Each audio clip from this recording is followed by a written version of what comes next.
Can start. Yes.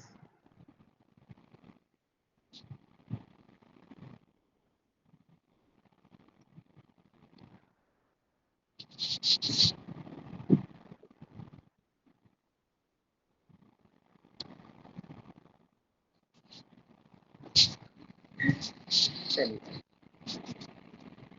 आज हमने कुछ number of series of cases हमने रखा हुआ है. Out of them I tell you exactly, आप मार्क कर लें अपने लिस्ट पे, लीडिंग केसेस के लिस्ट पे. One is the CMC Vellore. Today we will discuss. This is at the serial number of the leading case.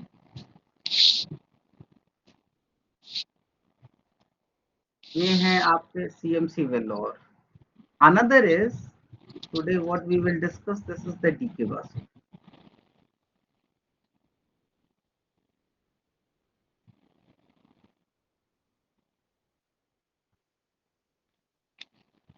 Third is in queue. It is Visakha. All are from PIL.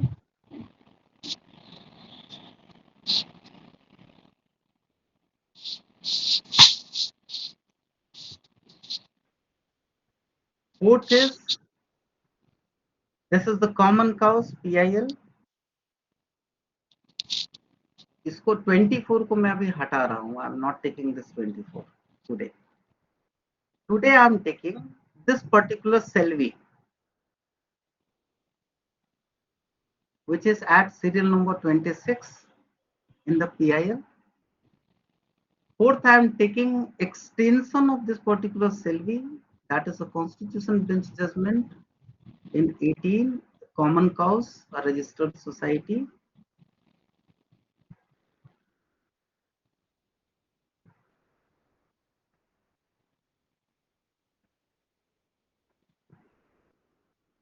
And first of all, I'll take this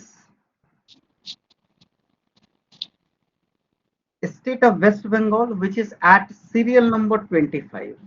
So total 3 and 3, 6 judgments are there in the frame. And all are confined to Article 32 and PIL only. And last day, we already discussed the concept of PIL. Mr. Raju, kindly mute yourself. Some voice is coming at your end.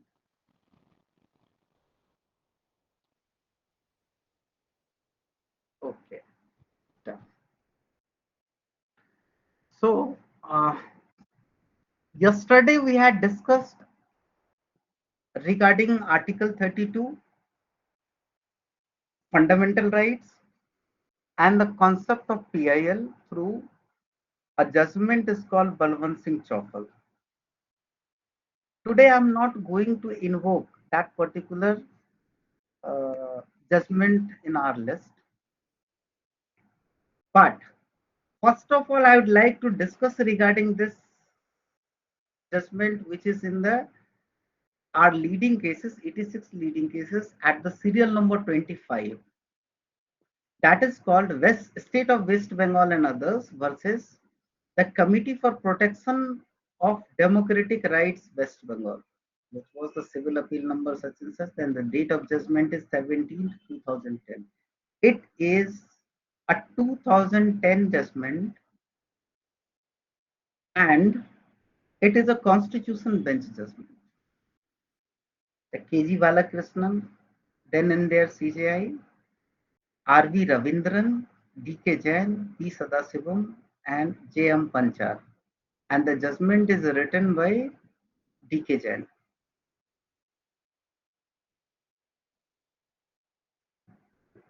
Before starting this judgment, let me tell you something regarding Mr. DK Jain.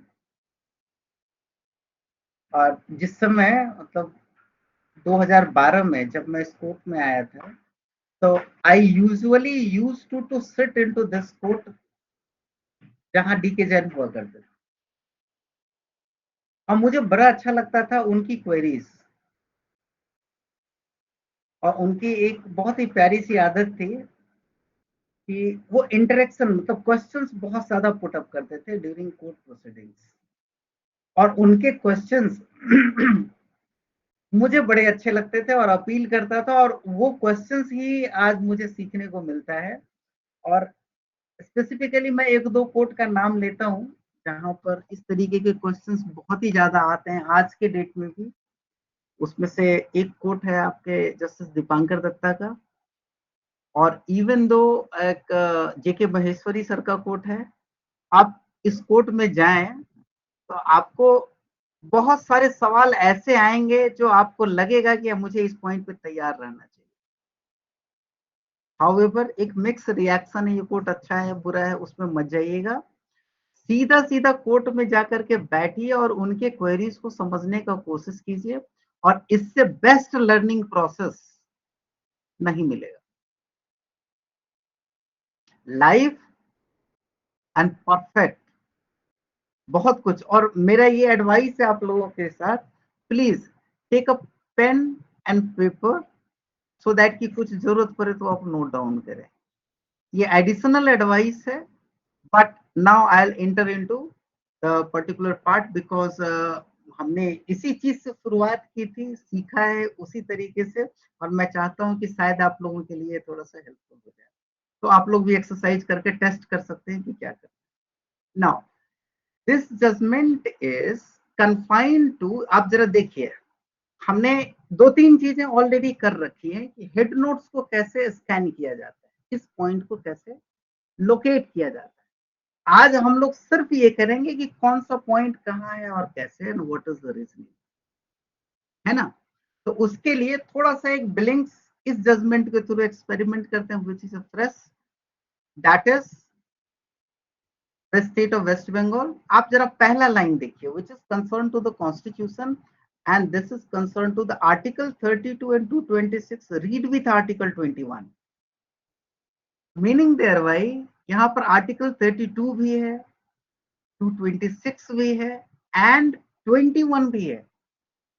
और कल हमने point out किया था कि most of the leading cases, यदि highest leading cases किसी article को lead करता है तो these are the article 21 in this are leading cases list.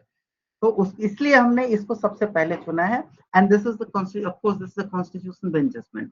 so the fundamental right, and this is confined to, what is confined to the article 21, the main thing is confined to the article 21, fair and impartial investigation.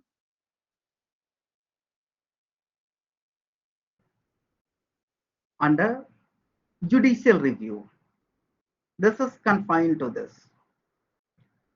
Now थोड़ा सा और मैं नीचे आऊं, पहले मैं थोड़ा सा इसका बैकग्राउंड को आपको बताऊं, which is most important part of this case. ये केस एग्जैक्टली क्या है।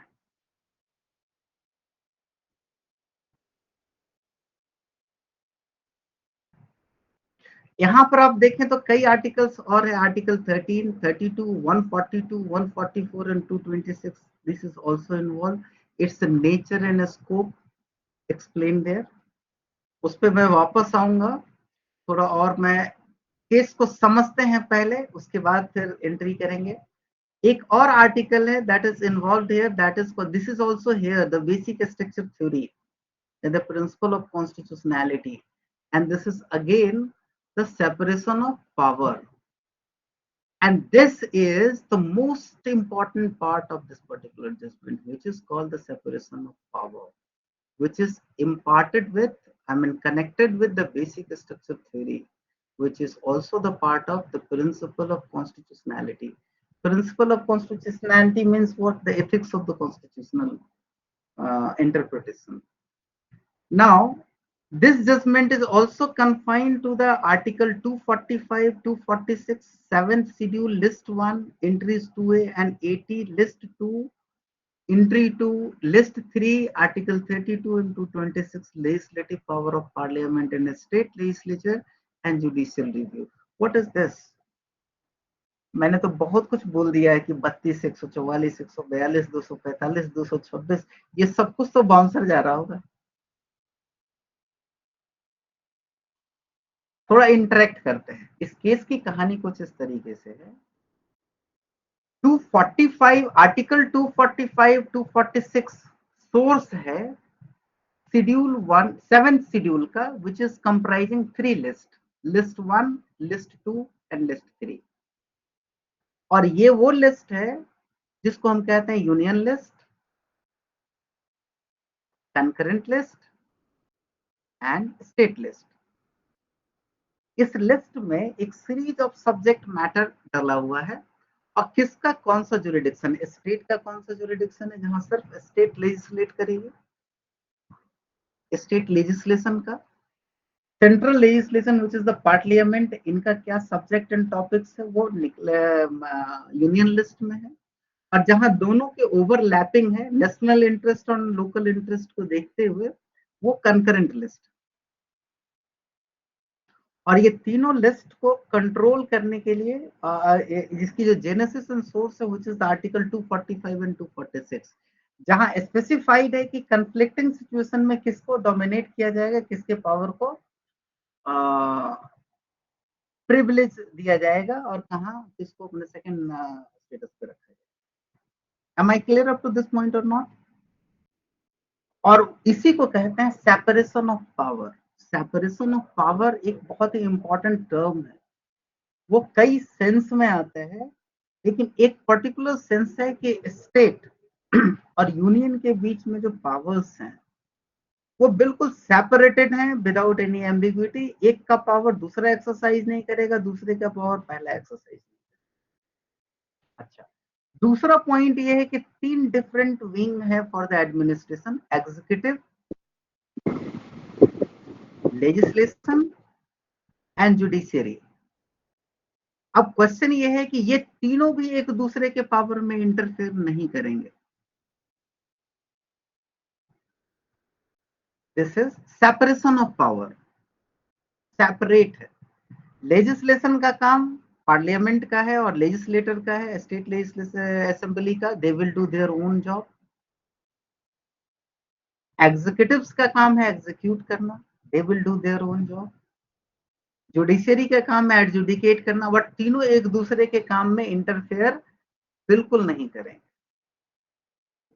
नाउ क्वेश्चन ये था, एक यूनिट है दैट इज कॉल्ड, एक लिस्ट में ये मेंशन किया हुआ है, police, law and order.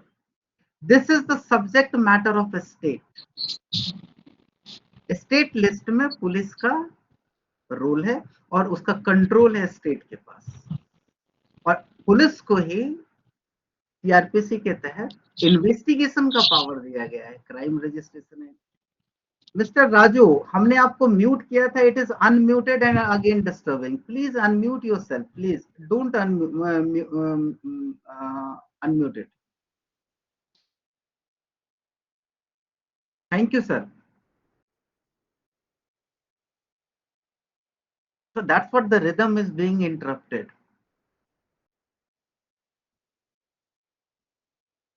So the police is under the control of the state government, which is the executive end, right? CrPC में स्पेसिफाइड है, किसी भी लोकल थाने के अंदर यदि कोई भी घटना घटती है, उस थाने का जो इंचार्ज है वो वहां पे रजिस्टर करेगा, जुरिडिक्शनली वो कन्फाइंड है, और अकॉर्डिंगली इन्वेस्टिगेशन लॉन्च करेगा। अगेन एक दूसरा यूनिट है that is called CBI, which is the under control of central government.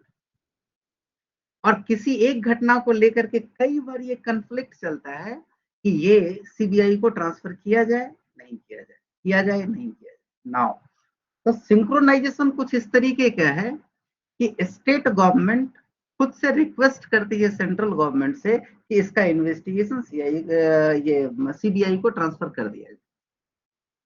So this is the process ये है कि state government, concern state government request करती है सेंट्रल गवर्नमेंट को कि इन्वेस्टिगेट करो, और वो इन्वेस्ट और ट्रांसफर होता है, इन्वेस्टिगेशन जुरिडिक्शन ट्रांसफर होता है, और वो इन्वेस्टिगेशन शुरू होता है। इस जजमेंट में क्या था कि स्टेट गवर्नमेंट रिक्वेस्ट करने के लिए तैयार ही नहीं,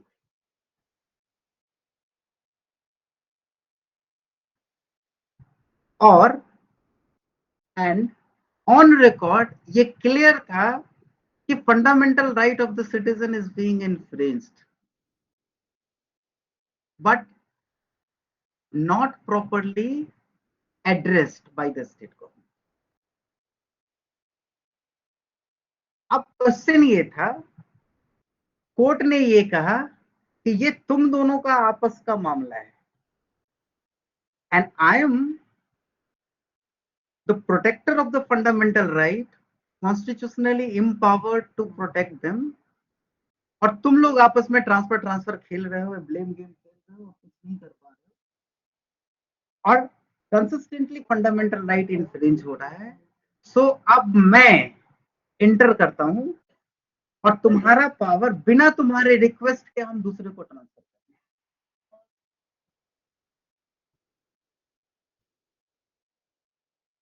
Does this act was violation of separation of power by the court? The answer is no. Why? Because it was for the protection of fundamental right. Court ने किस पावर को exercise किया? It was 32(2) and also empowered to the High Court कि please, as and when occasion knocks and required, you can also transfer from one state to the another, one investigating agency to the another. इनको request करो या मान ले, अच्छी बात है, जब ये नहीं माने, do that, but ultimately protect the fundamental right of the citizen. So ये नटसेल है इस पूरे केस का, और किस तरीके से, किस रीजनिंग के साथ ये आया है, ये आपको देखने को मिलेगा।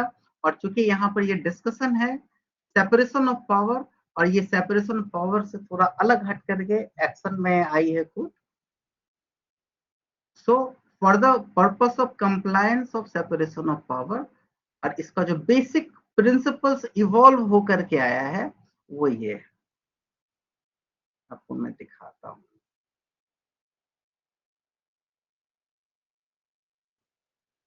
जुडिशियल रिव्यू का मतलब यहाँ पर यह है कि एडजुडिकेशन प्रोसेस, जहां पर जुडिशियरी उसको गो थ्रू होती है। रिव्यू का मतलब ये मत समझिएगा कि ये पहले कहीं और जुडिशियल ट्रायल कोर्ट में हुआ और ऊपर रिव्यू के लिए आया। इवन एग्जीक्यूटिव एक्ट और लेजिस्लेटिव एक्ट की जो रिव्यू करती है court, that is called the judicial review, जिसको हमने लिस्ट में कोड करके रखा है JR। JR means judicial review. जहां कहीं भी JR होगा आप उसको वो समझे। एक जगह पर ये भी लिखा हुआ आपको मिलेगा, POP capital O small JR means principle of judicial review. Am I clear up to this point or not? You can find out somewhere in this. At least Bharat ji खुश हो जाएंगे, क्योंकि उनकी ये क्वेरी रहती है कि ये क्या आपने लिख दिया। क्यों भरत जी? भरत जी हैं या नहीं है? Yes sir, yes sir. है, चलिए अच्छी बात। तो अब हम जरा इसकी बात कर ले, जुडिशियल रिव्यू की बात कर ले थोड़ा सा। इस पूरे पैराग्राफ को I would like to read it again, read it not again, क्योंकि हमने तो पढ़ा ही नहीं, और फिर से मैं ये दिखा दूं इस पर्टिकुलर पार्ट को जहां पर इतने सारे लिखे हुए हैं। Judicial review, nature and scope of the Constitution expressly confers the power of judicial review on the Supreme Court and the High Court under Article 32 and 26 respectively. Expressly, the word is written there, expressly confers the power of this. In view of the constitutional scheme and the jurisdiction conferred on the Supreme Court under Article 32 and on High Court under Article 226, the power of judicial review being an integral part and essential feature. यहाँ फिर से मैं repeat कर रहा हूं, जरा ध्यान दीजिएगा। The power of judicial review being an integral part and essential feature of the Constitution, constituting its basic structure.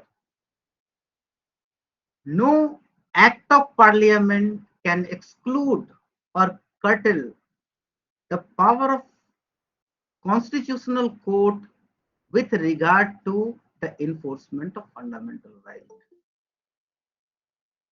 क्या डिक्लेयर्ड है ये?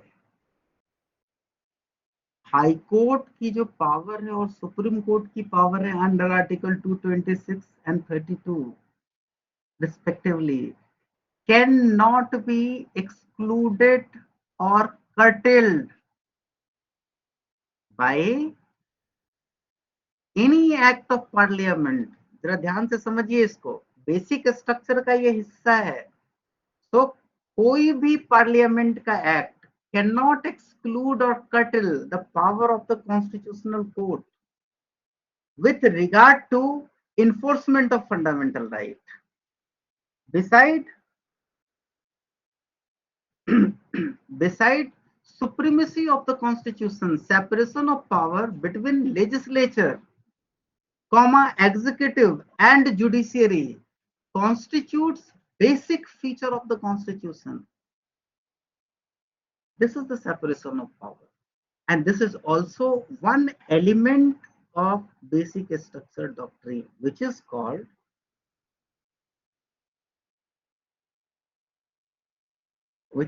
the separation of power between legislation, executive and judiciary constitutes basic feature of the constitution. This is the basic feature of the constitution. It is reiterated in this segment. So basic structure का ये line यहाँ से connect कर सकते हैं. Basic structure की बात आ रही है तो ये सेपरेशन ऑफ पावर की बात करती है, यानी एक दूसरे में इंटरफेरेंस ना करने की बात करती है. और साथ में ये भी कहती है कि चूंकि ये बेसिक स्ट्रक्चर है इसलिए पार्लियामेंट इसको कट डाउन और कर्टेल, और even the word was used here is not only the curtail. Let me just check it up.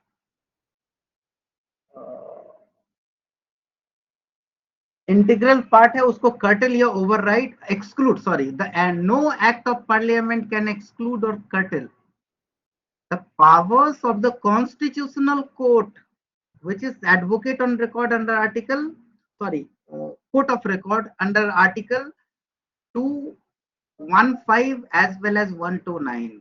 This is the constitutional court, cannot curtail.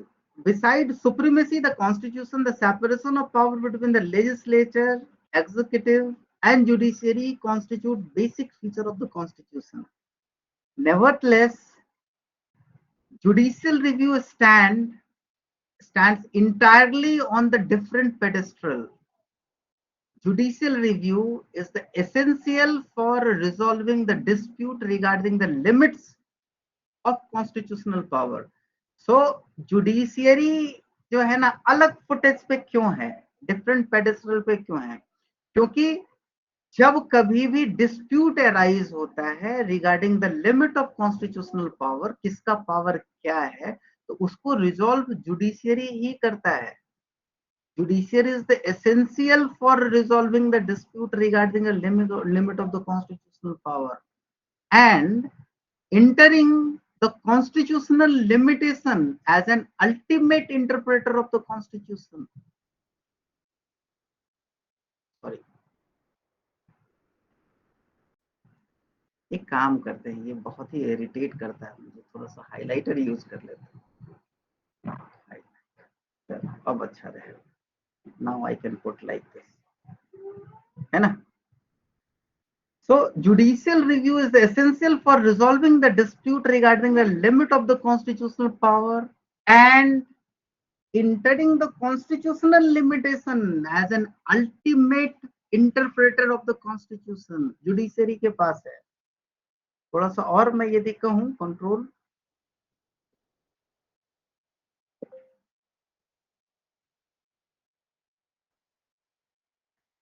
so judicial review of law is embedded in the constitution by virtue of article 13 read with article 32 and 226 of the constitution. What is the meaning of that article? आप जरा ध्यान से देखिए, यहाँ पर बड़ा ही important line है, interesting part है. Judicial review of law is embedded in the constitution by virtue of, ये कितना प्यारा यूज है दिस वर्ड का, by virtue of article 13, read with article 32 and 226 of the constitution is embedded. क्योंकि article 13 क्या कहता है, inconsistency of the constitutional part, sorry, unconstitutional part be void. Who will declare the void? The constitutional courts. Where the power is there, the power is 32 and 226. Same things they are saying. Judicial review of law is embedded in the constitution by virtue of article 13, read with article 32 and 226 of the constitution. It acts as the, it means the constitutional court. It acts as the final arbiter, not only to give effect to the distribution of legislative power between the parliament and the state assembly. It is also necessary to show any transgression by each entity. This is the role of the court under article 32 and 226. So significance of the difference between this particular part is talking about the significance of the difference between the power of Supreme Court under article 32, 142, 144 and High Court under article 226. They also explained, and under the head of the separation of power, basic structure theory and principle of constitutionality. इसीलिए हमने इस particular part को रखा है basic structure theory वाले part में। हालांकि आप उसको अलग भी कर सकते हैं, 32 में भी रख सकते हैं क्योंकि दोनों जगह पर है। So this judgment was explained regarding the separation of power, which is the basic structure theory, और इस कंफ्लिक्ट को कैसे ओवर रूल किया हुआ है वो आगे आपको by reviewing other articles, this is came into the picture, and ultimately यहाँ पर हम इसको कह सकते हैं the principle of federal supremacy laid down in article 246. Federal supremacy means central government की supremacy over the state government. The principle of federal supremacy laid down in article 246 cannot be restored to unless there is an irrevocable direct conflict between the entries in the union list and the state list. If the federal structure is violated by any legislative action, the constitution takes care to protect the federal structure by ensuring the court act as guardians and interpreter of the constitution and provide remedy under article 32 and 226 whenever there is an attempted violation. That is the doctrine of separation of power. थोड़ा सा silence break करते हैं, 5 minute discuss करते हैं, again इसको थोड़ा हम आगे ले चलेंगे। ये जजमेंट हमने क्यों चुना सबसे पहले, क्योंकि हमारे लाइफ में extraordinary jurisdiction writ and PIL का मोड जो है ना वो 32 एंड 226 है, और ये जब इसके पावर को यदि कॉन्स्टिट्यूशनल कोर्ट के द्वारा एक्सप्लेन किया गया हो, एक लिमिट को डिफाइन किया गया हो और यह स्केच खींचा गया हो, तो उसको समझना और बहुत ही जरूरी होता है, सो दैट कि एक क्लियरिटी आ जाए इस पॉइंट पे, so that we can apply throughout. थोड़ा मैं इस पॉइंट पे आऊं कि इस केस में क्या आया था, उसके बाद मैं थोड़ा और ऊपर जाऊंगा। Just let us come to the another part. We read this particular these two particular part which is in italic. Just I'll go to the first page now. This is the important, यहाँ पर 3 ही article italic में दिया हुआ है, this is 1 और 2 हमने पढ़ ही दिया, इसको भी पढ़ ही लेते हैं। And this is talking about the Article 32 judicial. The direction by the Supreme Court. See, this is the important part. The direction by Supreme Court oblique High Court to CBI to investigate a cognizance offense committed within the territorial jurisdiction of a state without the consent of the state government. इसमें 2 चीजें हैं, मैं फिर से repeat कर रहा हूं. Direction by whom? Direction by whom? This is the Supreme Court and High Court, oblique High Court. This direction to whom? To CBI. Am I clear to point out these 2 lines? ये बहुत important है, जबकि ये इनका jurisdiction नहीं है कि high court direct करे, ये स्टेट गवर्नमेंट का, और उसको आगे सब्सटेंशिएट किया हुआ है to investigate a cognizance offense committed within the territorial jurisdiction of a state without the consent of. Why the word without is written? I explained you earlier, little bit earlier, कि यदि वो consent दे दे तो वो official process है, वो transfer हो जाएगा without the consent of the state government. फिर से एंड थोड़ा और मैं इसको हाईलाइट करूं, the direction by the court, constitutional court, Supreme Court and High Court is the constitutional court. This is the issues, this was the issues before this court. आप जरा यहां देखें, will neither impinging upon the federal structure, कहने के इस तरीके का यदि डायरेक्शन हो तो क्या ये फेडरल स्ट्रक्चर का वायलेशन है? क्वेश्चन ये था. ये कहते हैं एक्सप्लेन, हेल्ड क्या किया है, will neither imping upon federal structure of the constitution nor will it violate the doctrine of separation of power and shall be valid in law.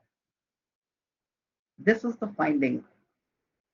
अब आप बताइए कि ये फाइंडिंग क्यों, what is the reason for that, what is the reason? That is the law. So let us come and find out the reason. Just इसको हटा दें. This is the ultimate finding and further is the reason. State, now reason क्या है वो देखिए, state has a duty to enforce human right of a citizen providing for fair and impartial investigation. Constitutional court can exercise its power of judicial review and direct CBI to take up investigation within the jurisdiction of the state. However, this extraordinary power must be exercised sparingly, cautiously, and in exceptional situation only when the court after this, see, कर सकता है, लेकिन condition अब आया है and that condition is only when the court after considering the material on record come to a conclusion that such material does not discloses a prima facie case calling for an investigation by CBI or any other similar agency. Restriction on parliament by the constitution and on the executive by parliament under an enactment do not amount to restriction on power of judiciary under article 32 and 226. मतलब ये है कि restriction on parliament किस कौन लगाता है, by the constitution. इस पे बाय द ह्यूमन और बाय एनीवन मत कहिए, राष्ट्रपति और प्रधानमंत्री नहीं कहिएगा, बाय कॉन्स्टिट्यूशन.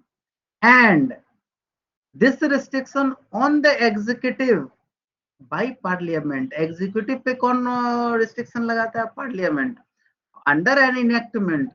इसका ये मतलब नहीं है कि ये restriction on power of judiciary under article 32 and 226 होगा, क्योंकि this power of 32 and 226 is awarded or conferred by the constitution itself. right? The restriction imposed, अब आगे explanation, sorry, just a minute, क्या आ गया, control.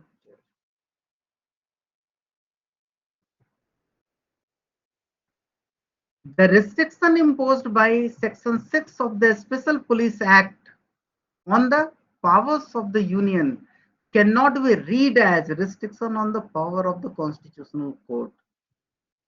This was the interpretation of Section 6, which is talking about the investigation under Special Police Act, जहां CBI की बातें हो रही.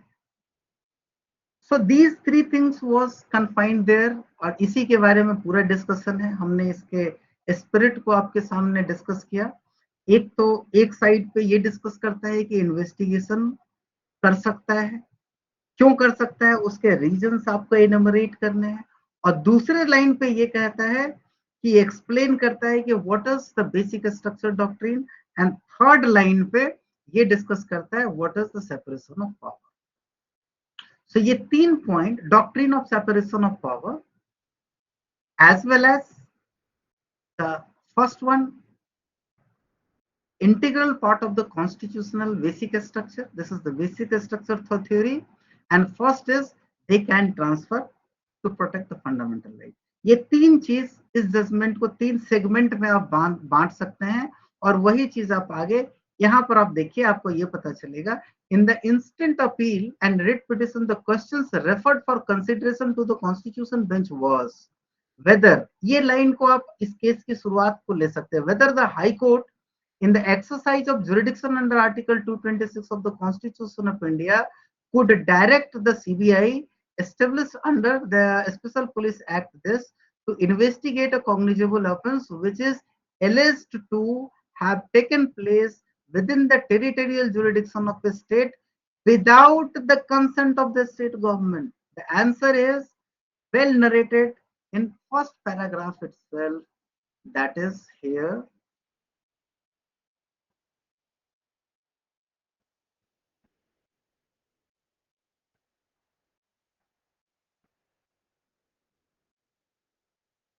Yes.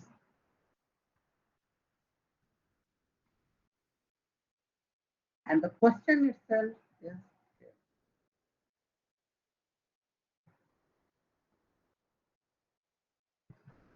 and the reason is already narrated there. मेरा point इस case के रिगार्डिंग तीन है. नंबर वन, ये केस एक्सक्लूसिवली ये डिटरमाइन करता है और डिक्लेयर करता है कि हाई कोर्ट और सुप्रीम कोर्ट को पावर है, वो मैटर इधर से उधर इन्वेस्टिगेट के लिए सीबीआई को दे सकता है, और उसके लिए स्टेट गवर्नमेंट के कंसेंट की कोई जरूरत नहीं. ये वन पार्ट. दूसरा पार्ट ये है कि कंप्लीट एक्सप्लेन करता है what is the separation of power and how this is the part of basic structure theory. And third part, specially basic separation of doctrine of separation of power को discuss करता है, और वो कह रहा है कि नहीं, इस एक्ट के थ्रू हमने सेपरेशन ऑफ पावर को वायलेट नहीं किया है, ऑब्वियसली कॉन्स्टिट्यूशन को इन्फोर्स किया है, और ये हमारी ड्यूटी है. We are duty bound to do that. We are not exceeded our limit, but omission of your act itself invoked me to do that. This was the beauty of this judgment, and बहुत beautiful judgement है. If you will go through it, आप जरा देखिए, क्योंकि इस part को मैं यहीं पे भी रोक रहा हूं.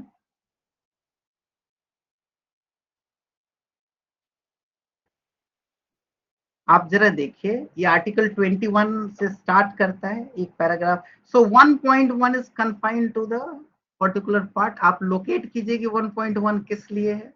1.2 and 1.3 are concerned to that particular part only.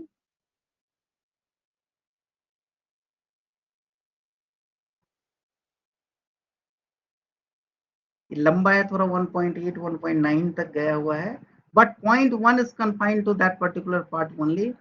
And democratic country governing within the constitution, and its constitution is supreme and sovereign.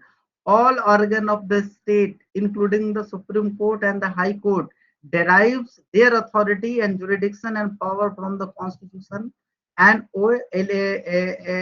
allegiance to it. So इसी के सराउंडिंग 2 पॉइंट है कि कॉन्स्टिट्यूशनल स्ट्रक्चर का पावर का separation यानी doctrine of separation of power कैसे confined है. So different judgement से इनहेरिट करके इसको एक्सप्लेन किया गया. This is a very beautiful thing. ये पार्ट आप लोग जरूर पढ़िए, उसमें आपको पता चलेगा कि उसमें ये पार्ट क्या है, इसका क्या रोल है स्पेशली कॉन्स्टिट्यूशनल कोर्ट का. How these are the guardian of the constitution. So mandamus certiorari prohibition, ये क्यों इसको पावर दिया गया है और उसको कैसे एक्सप्लेन किया हुआ है. Very beautifully explain the article. इसके लिए Bandhua Mukti Morcha union of India, Nivedita, even Khatri और स्टेट ऑफ बिहार एंड बहुत सारे जजमेंट का रेफर है. फंडामेंटल राइट को कैसे इंश्योर करना इनकी ड्यूटी है. 2.9 अनदर पार्ट इज दिस. और आप आइए 3 point as regard to the legislative power and state power. So federal structure doctrine of separation of power को थर्ड पॉइंट पे एक्सप्लेन किया हुआ है, थर्ड सेगमेंट में. ये आपके सामने है under this 3.1, 3.2, 3.3 and 3.4 and 5 and so on and so forth and done. So we concluded, I concluded, not we, this particular fundamental important judgment of this part. और यहाँ से आपको 32 स्टेट लेजिस्लेशन और इनकी इंटरप्रिटेशन, क्यों गार्जियन है, क्या role है high court and supreme court का, क्यों इनको एम्पावर किया गया है इतना ही, क्या क्या कर सकते हैं, इनकी क्या लिमिटेशन है, और कैसे basic structure, you know so many interesting thing you will find out in this part. और ये मैं आपके लिए क्या छोड़ रहा हूँ, हेड नोट्स ओनली. आप रीड कीजिए. 3 इंग्रेडिएंट है जो हमने आपको यहाँ पर दिखलाया और तीनों इंग्रेडिएंट को आप सेपरेट कर लीजिए. बहुत इंटरेस्टिंग है और आप इसको पढ़ेंगे तो बहुत मजा आएगा. You will enjoy it. Now I am closing this particular. So let us discuss something regarding this. How was that? Does this was interesting? Yes, sir. Yes, sir. Very interesting and very clarity rather. मैंने पहले भी पढ़ा था To make it so easy. To make it so easy. हाँ, very easy. नहीं, मेरा कहने का मतलब ये है कि वो इसके जो मेन स्पिरिट है, यदि मैं आपके सामने डिस्कस कर लूं, इसके इंग्रेडिएंट कितने हैं वो आपके सामने डिस्कस कर लूं, तो आपके लिए एक इंटरेस्टिंग फैक्टर आता है कि आप एटलीस्ट उसको पढ़ें. 1 या 2 बार आप पढ़ेंगे और हेड नोट्स आपको रहेगा तो आपको रिकॉल करना आसान हो जाएगा कि और accordingly you have to prepare your own notes for this particular judgment. वो भी बहुत ज्यादा लंबा नहीं हो, 5 लाइन का हो, है ना. सर इसमें 226 पे इतना एम्फेसाइज क्यों करा है? ये मैटर क्या हाई कोर्ट में भी गया था क्या? हाई कोर्ट ने ट्रांसफर करना था. इन्होंने हाई कोर्ट को एम्पावर किया है कि आप भी एक स्टेट से दूसरे स्टेट ट्रांसफर कर सकते हैं. 32 is not only constitutional court. 226 high court is also the constitutional court. Correct sir. But sir इस मैटर के अंदर इन्वॉल्व थी क्या, मतलब हाई कोर्ट? यस, आप पढ़िए, मजा आएगा. हाई कोर्ट नहीं तो ऑर्डर किया था, हाई कोर्ट नहीं करा था, तभी तो वो चले गए थे उधर. आप थोड़ा सा पढ़िए, ये इंटरेस्टिंग है. कॉन्स्टिट्यूशन बेंच में ट्रांसफर था. कॉन्स्टिट्यूशन बेंच का बहुत प्यारा जजमेंट था. जय जैन साहब. हाई कोर्ट नहीं करा था डायरेक्ट. मैंने अभी थोड़ी देर पहले ये बोला कि कुछ कोर्ट को ऑब्जर्व कीजिए जहां बहुत सीखने को मिलता है. वो क्यों बोला मैंने, उसके पीछे कारण है. जब कोर्ट वोकल होती है आपके इसमें जुडिशियल प्रोसीडिंग्स के दौरान, आप ये समझिए वो कोर्ट के आत्मा से, अंदर से निकल, मतलब किडनी से वो शब्द निकल करके बाहर आ रहा है. पूरा मतलब दिल, दिमाग, ब्रेन सब कुछ अलाइंड है और कहीं ना कहीं उनको कुछ न कुछ से डिस्टर्ब कर रहा है, वो चीज निकल करके आ रहा है. आप कहते हैं ना योर लॉर्डशिप, लिटरल सेंस में आपको वहां पर वो लॉर्ड का एक्ट प्ले कर रहे होते हैं. प्रॉपरली इम्पार्शियली लॉ उनके ब्रेन में है और उसके बाद कुछ फैक्ट और कुछ कंडक्ट वहां पर अनक्लियर है और वो डिस्टर्बिंग है, उसके रिगार्डिंग आपसे वो क्लैरिटी सीख कर रहे हैं. It's evergreen expected by the court. और उस चीज में डीके जैन बिल्कुल ही अलग थे, मुझे बड़ा प्यारा लगता था in my individual interest, my individual opinion, क्योंकि मुझे वो बहुत ही अच्छा लगते थे उनके क्वेश्चंस, क्योंकि कॉन्स्टिट्यूशन बेंच में वो होते ही होते थे। इवन स्पेशल रेफरेंस का कॉन्स्टिट्यूशन था 2012 में, ये वाला जिसको आप ये बोलते हैं, क्या बोलते हैं, 2G स्पेक्ट्रम वाला case. And I M evident कि मैंने वो पूरी प्रोसीडिंग्स फर्स्ट टाइम खड़ा होकर के देखा था कोर्ट में। This was my first experience, and I was specially, क्योंकि वो कोर्ट उस समय मेरी अंडरस्टैंडिंग उतनी अच्छी नहीं थी और बहुत ही मैंने बोरिंग सा लगता था, बट उनके क्वेश्चंस मुझे बड़े अच्छे लगते थे। ठीक है, तो आई ऑलवेज लव हिम। और आज के डेट में मतलब जिस कोर्ट में भी आप जाए, इस तरीके का देखा, ऑलमोस्ट सारे कोर्ट में आपको नजर आएगा, लेकिन दो कोर्ट तरीके से मुझे अच्छा लगता है, and I wish to sit into that court, और वो कोर्ट है आपका कोर्ट दीपांकर दत्ता का, क्योंकि वो भी बहुत ही मतलब एकदम अंदर से लॉ को जीने वाला इंसान जो है ना, वो उस तरह से दिखेगा। और दूसरा आपको दिखेगा ये एक और कोर्ट है, court number 6, JK Maheshwari, these are also. और इसके पहले हमारा ये रोहिंटन सर थे, वो काफी वोकल थे, बहुत अच्छा, मतलब वो जो भी बोलते थे आपको लगता है कि आप कुछ सीख रहे हैं वहां पे। और एक और जज थी, दिल्ली से आई हुई थी, इंदु मैम अपने केस में भी थी वो, हिमा कोहली। हिमा कोहली। हिमा Kohli. He was also so brilliant, and so brilliantly मैंने उनके क्वेश्चंस सुने हैं ना, आपको बहुत कुछ आधा लॉ सीख जाएंगे आप। However, it is a lifelong process, but any time मेरी आदत ऐसी थी कि लाइब्रेरी में बैठ के टाइम बर्बाद करने के बजाय मैं कोर्ट रूम में बैठना अच्छा पसंद करता हूँ। यूजुअली अदरवाइज जब काम रहे तो लोग बाहर ही रहता है, तो उससे उसके थ्रू मैंने ये ज्यादा इतना सारा जो फीलिंग आपने देखा है ना, वो वहां से डेवलप किया हुआ है। और हिमा कोहली सर, और ये इंस्ट्रक्शन है फली सर का, फली नरीमन सर का। उनका एक वॉल्यूम में एक आर्टिकल था, उसमें वो 10 कमांड्स उन्होंने लिखा था यंग लॉयर्स के लिए कि कैसे आपको सीखना है। उसमें मतलब कोर्ट रूम में बैठने का एडवाइस था, और एडवाइस के साथ एक कंडीशन ये था कि आप अपने पूरे ब्रेन को ओपन करके वहां बैठे, सारे सेंस को अलर्ट मोड पे रख करके बैठे, सो दैट कि पार्टिसिपेशन वो क्लियर एंड एक्टिव हो आपका।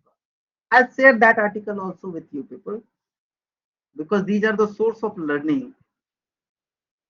So now अब हम आते हैं दो different case पे, and that is called, this is the Selvi, and again I'll call to the common cows.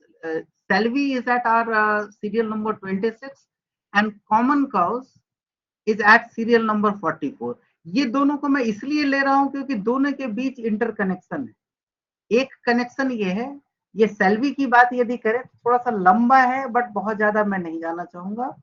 This is concern to the narco test.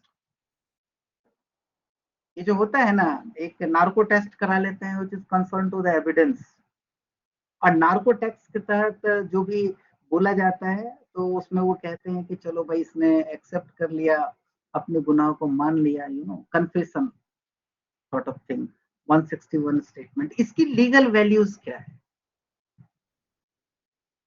इसको इन्होंने एक्सप्लेन किया है नार्को में, और कुल मिलाकर के इन्होंने रिजेक्ट किया है कि नार्को टेस्ट की जो लीगल वैलिडिटी है और एविडेंटरी वैलिडिटी है, वो बिल्कुल एक्सेप्टेबल नहीं है, बिकॉज ऑफ ये अनसाइंटिफिक है। It can be accepted along with other circumstantial evidence, यदि अदर एविडेंस इसको सपोर्ट करता है तब उसको ले, अदरवाइज ये साइंटिफिक नहीं है। So this is concerned to the narco test during criminal investigation.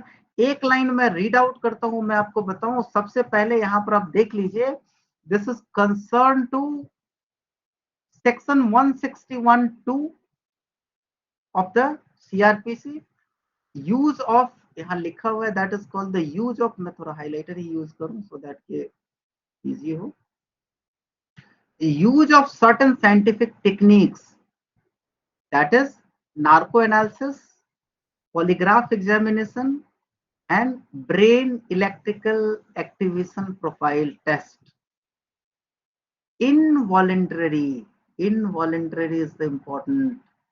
Administration of मतलब उनकी इच्छा के खिलाफ, उसने आपको परमिशन नहीं दिया, वॉलेंटरली आप जबरदस्ती ऐसा कर रहे हैं उसके साथ, तो उसका क्या होगा? This is also held that these acts starting from here to here, in fact control that, यहां से यहां तक, इस लाइन को भी लेना जरूरी था। क्या हेल्ड कोट किया है वो मैं आपको दिखाना चाहता हूं। It is the violation of article 23 of the constitution of India.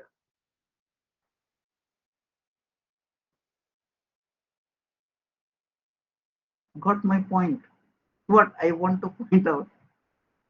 And further, there are a lot of thing explanations. So these techniques are unscientific. उसको आगे justify किया. However, any information or material that is subsequently discovered, later on, with the help of voluntary administrator test resulted, can be admitted in accordance with section 27 of the act. यदि मैंने इसकी जो value तभी होगी, सिर्फ इसी test पे आप रियलाइज नहीं कर सकते उसको कन्विक्ट करने के लिए। सब्सिक्वेंट मटेरियल और डिस्कवर्ड मटेरियल जो कुछ भी है उसके साथ यदि अलाइन हो तब आप उसको सेक्शन 27 के तरह एविडेंस के तरह यूज कर सकते हैं। Similarly guidelines formulated, there is a guidelines formulated in the National Human Rights Commission to be strictly adhered to, and similar safeguards should be adopted for conducting such tests. This is specifically talking about Evidence Act 1872 section 20, read with article 23. अब मैं ये नहीं बताऊंगा कि article 20(3) क्या है।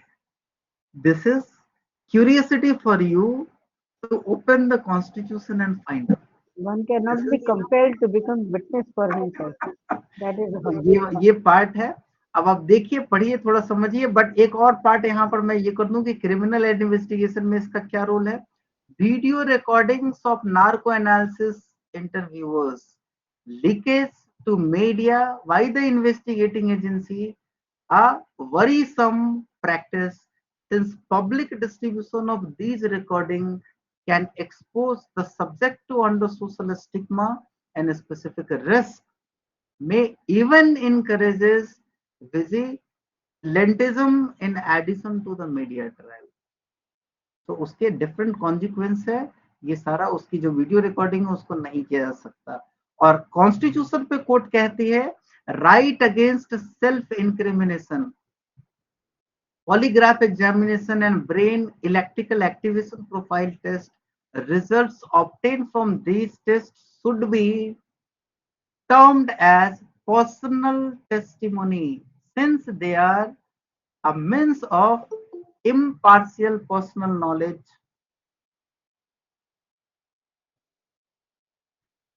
impartial personal knowledge, about relevant facts. Hence, the result obtained through involuntary administration of either of the Impong test with narcoanalysis techniques, polygraph examination and deep test comes within the scope of testimonial compulsion, thereby attracting the protective shield of Article 23.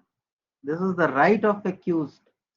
Now, wow, Article 21 is this: the personal liberty, involuntary administration of narcoanalysis technique, polygraphy examination and deep test.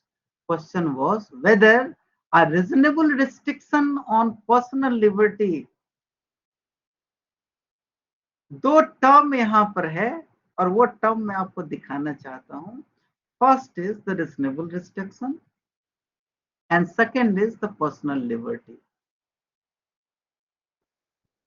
कल हमने point out किया था this is concern to article 21 और under the context of this narco analysis test.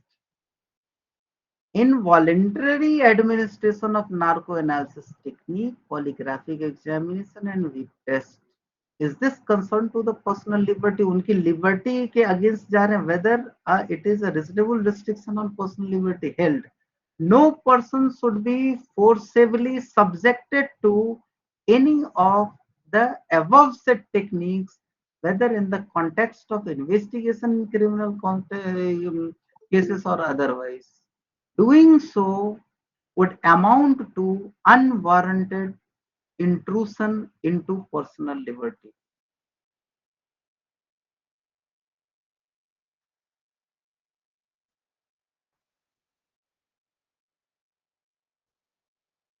Am I clear up to this point or not? Yes, sir. So this was the confined. यहाँ पे तीन चीजें हैं, फिर से तीन आर्टिकल यहाँ पर आप जरा देखें, तीन डिफरेंट सेगमेंट है और अकॉर्डिंगली ही नीचे एक्सप्लेन किया हुआ होगा। तीन चार पॉइंट्स यहाँ पर दिए हुए हैं। एक तो इस सिचुएशन को कैसे डील किया जाए, इसकी लीगल वैलिडिटी क्या है अंडर सेक्शन 161। इसको जब हम नोट करें तो एक चीज और यहाँ पर लिखें, या तीन चार बातें हैं जो मैं आपको ये करूं। One part is the section 161(2). Another part is section 20. This is what? This is for CRPC, 161 for the CRPC.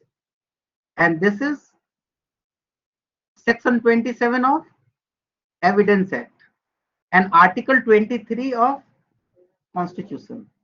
So ये तीन चीज का amalgamation है और इन तीनों टेस्ट पे लिया गया है। मीडिया ट्रायल भी इसमें आ गया है, but article 23 this is the right against, article 23 itself is the right against self incrimination.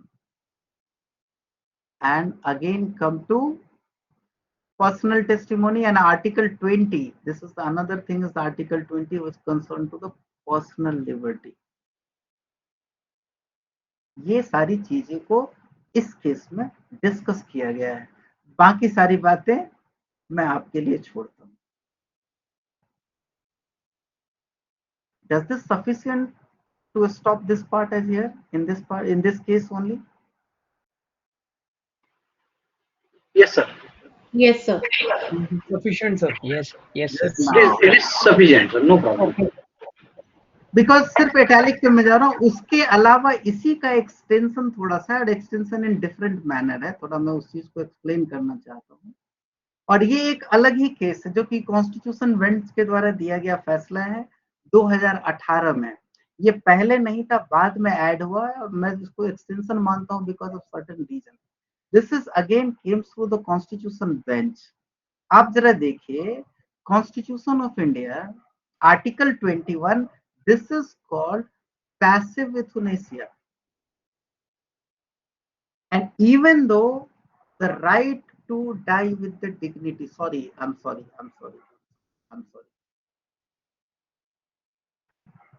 ये जो केस है ना, ये दूसरा केस है जिसके साथ ये कनेक्टेड। इथुनेसिया वाला एक और केस था, हमने दूसरे के साथ कनेक्ट करने की कोशिश की है, वो ये नहीं, वो ये नहीं है। एक और केस है जो हमारे लिस्ट में, let me just check it out.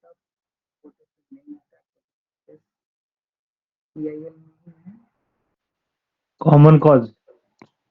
It is maybe common cause 44. या फिर वो पहले वाले लिस्ट में होगा जिसको इन्होंने शायद हटा दिया। तो ये ज्ञान सुधा मिश्रा एंड इनका काटजू साहब का जजमेंट था वो 44 sir, 44. हाँ 44 common cause. 44. This is 42. This is 44, sir. 44 sir. this one is the 44. And earlier was 24. 24. Yes, it was from The 24 is a judicial review, judicial activism, and 44 I is didn't that remember exactly, its name was something different, it was not Selvi. 44 is euthanasia, right to die with the अभी dignity. तुरंत आ जाएगा, अभी तुरंत इसमें आगे जाएगा क्योंकि उसका रेफरेंस यहाँ पे होना ही है, उसके बगैर ये चलना नहीं है। थोड़ा सा मैं ये कर लूं।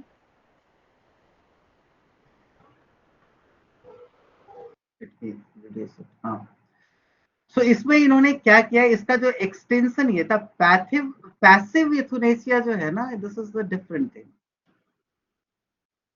मीन्स व्हाट, आपको याद होगा एक केस बॉम्बे में एक हॉस्पिटल में एक नर्स के साथ ये ब्रूटल रेप किया गया था and she lost her sense. Aruna Ramchandra Shanbag, sir. Aruna Ramchandra Shanbag. Aruna State of Madhya Yes, yes, yes. That is a euthanasia case. Is this in the Aruna. list? Whether it is not there, as in, it is not there in our case now. Earlier it was in list. Earlier it was there, not now. Present it is not here. थी, पहले 44 leading cases हुआ करती थी, बाद में वो 64 हो गए और अब 86. Yes, sir. तो ये सारा है. तो उस 44 वाले लिस्ट में अरुणा वाला केस हुआ करता था. तो वहां पर ये था कि क्या उस लेडीज को जो 20 साल तक वेंटिलेशन पे है, क्या उसका वेंटिलेशन वापस ले लिया जाए या उसको मरने छोड़ दिया जाए या फिर उसको सपोर्ट देते रहना है. अंडर आर्टिकल 21 यदि सपोर्ट का विड्रॉ करना, क्या मानेंगे आप उसको? मारना? सपोर्ट कब तक देना है या सपोर्ट विड्रॉ करना है? सपोर्ट को विड्रॉ करना, this is called passive euthanasia. और दूसरा सिचुएशन आप इमेजिन कीजिए, if someone in deep pain और वो मरना चाह रहा है by releasing that particular part, क्योंकि वहां से अब उसको लगता नहीं कि वो सरवाइव कर पाएगा और वो पेन भी नहीं सस्टेन कर पा रहा हो और एक्सपेंसिव भी बहुत हो रहा हो. तो ऐसे सिचुएशन में क्या वो सपोर्ट सिस्टम और वेंटिलेशन सिस्टम विड्रॉ कर लेनी चाहिए? ये विड्रॉ करने की इजाजत कौन देगा? उसके रिलेटिव्स, वो खुद या कोर्ट? और कई बार ऐसा होगा, क्योंकि इस केस के दौरान और आर्गुमेंट के दौरान जो मैंने देखा वो ये था कि बहुत सारे ऐसे पॉइंट्स भी सामने आए, जैसे किसी को किसी की प्रॉपर्टी हड़पनी है जल्दी, तो वो सपोर्ट सिस्टम को विड्रॉ करा देगा. ये भी हो सकता था.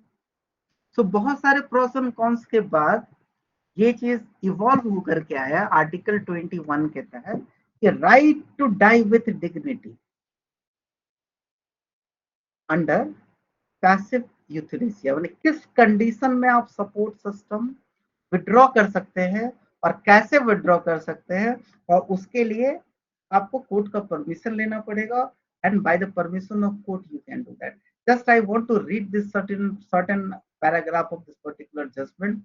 The right to life with dignity includes the smoothing of the process of dying when the person is in a vegetative state or is living exclusively by the administration of artificial aid that prolongs the life by arresting the dignified and inevitable process of dying. Here, the issues of choice also come in. Such a right should come within the ambit of Article 21 of the Constitution as part of the right to die with dignity in case of dying man who is terminally ill or in a persistent vegetative state. Only passive euthanasia would come within the ambit of Article 21 and not the one which would fall within the description of the active euthanasia, in which passive states can taken either by the treating physician or some other person. So यहाँ पर दो word आया है जिसके बारे में आपको clarity लेनी होगी और आपको समझना पड़ेगा. First is the active euthanasia and another is the passive euthanasia. You need to understand these two words and difference between them, जो आगे क्लियर किया हुआ है और इस जजमेंट में भी आया हुआ है. So right to refuse a treatment, basically इस पूरे पार्ट का अंडर आर्टिकल 21 ये है. So they can refuse. ठीक है, तो इससे कंसर्न है ये इंटायर जजमेंट. यहाँ हेड नोट्स हैं.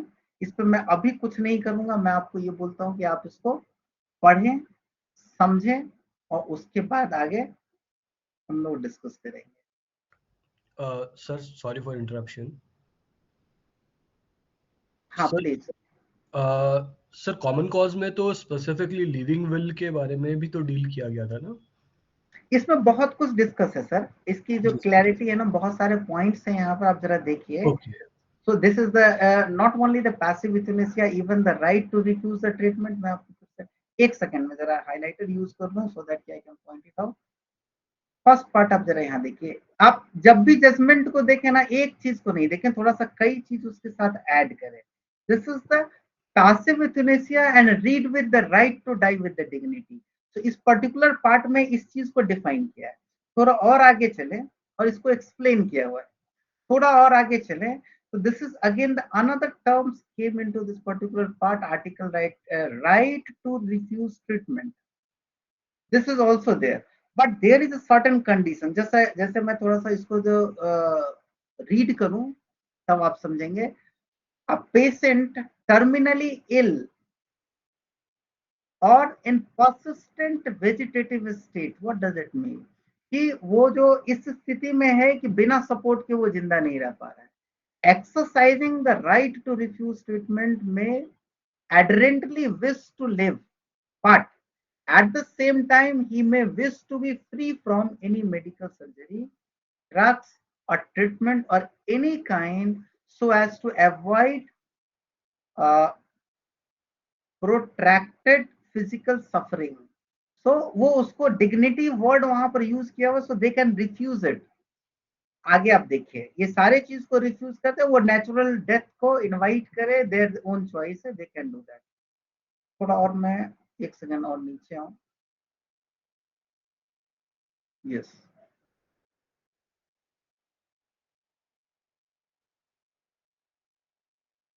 they also define so many things into the particular party. एक पेज थोड़ा ऊपर चला गया है।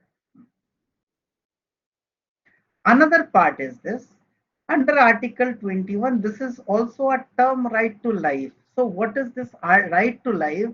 It is explained by Justice A.K. Sikri, then and there Justice, as the process of dying is an inevitable consequence of life. The right to life necessarily implies the right to have nature take its course and to die a natural death. It also encompasses a right, unless the individual so wishes, not to have life. इसके अंदर ये नहीं आता है not to have, ये बात जरा ध्यान से देखिए, ये पर्टिकुलर पार्ट है, not to have life artificially maintained by the provisions of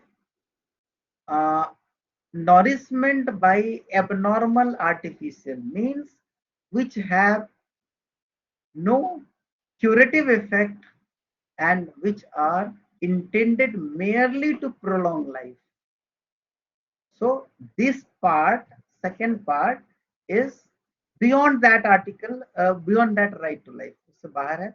Now another part is also discussed here, the concept of human dignity. What is ideology of different religion? यहाँ पर जो important part है वो important part है आपके dignity. तो इसका जो कॉन्सेप्ट है इसके बारे में काफी डिस्कस किया हुआ है, कैसे निकला है कैसे नहीं है, बट अल्टीमेट पार्ट वही है जो आपने ऊपर देखा। Another is next, define clearly here what is the meaning of right to life with dignity. पहले राइट टू लाइफ था, डिग्निटी था, now the right to life with dignity. और इसको कब प्रोटेक्ट करना चाहिए और कब इसको वायलेट मतलब छोड़ देना चाहिए वो भी है। इवन दो आप यहाँ पर ये भी देखेंगे, एक पॉइंट और भी यहाँ मेंशन किया हुआ है, राइट टू रिसीव और डिनाई, ये भी आपका right. Medical treatment and euthanasia हम रिसीव करेंगे या डिनाई करेंगे, this is also the right. And this is the most important part, इसको आप लोग जरूर पढ़िएगा, because right with regard to the medical treatment fall essentially into two categories. One is first, that is right to receive or be free of treatment as needed or desired, and not to be subjected involuntarily to experimentation which, irrespective of any benefit which the subject may uh, derive, are intended to advance scientific knowledge and benefit people other than the subject to long term. Secondly, this was the first, and second is this: right connected incidentally with the provision of medical services, such as right to be told the truth by one doctor. So doctor का क्या right है, आप क्या लेंगे, वो भी वहां part है, और कैसे आप डिसीजन लेंगे. This is right to health. Also mention here regarding this right to health. Further it will goes. मैं सिर्फ ये पॉइंट आउट हाईलाइट आपको दिखा रहा हूँ, आप उसको जरा पढ़ेंगे तो आपको समझ में आएगा. एक सेकंड, थोड़ा और मैं ये करूँ. This is the human dignity discuss किया हुआ है. और आगे आप आए, नाउ ज्ञान कौर का डिस्कशन आ गया. ये पैराग्राफ को आप लोग जरूर देखिएगा. This is at page number 5, article 21, Gian Kaur इसी की बात कर रहा था, जहां पर रेफरेंस डिस्कस किया हुआ है. इस ज्ञान कौर के की समरी यहाँ मेंशन की हुई है. Go through it. देखिए रेफरेंस. और this is one, the Aruna case. यहाँ पर एनालिसिस है इसकी. इथुनेसिया पैसिव क्या है, ये यहाँ डिस्कस किया हुआ है.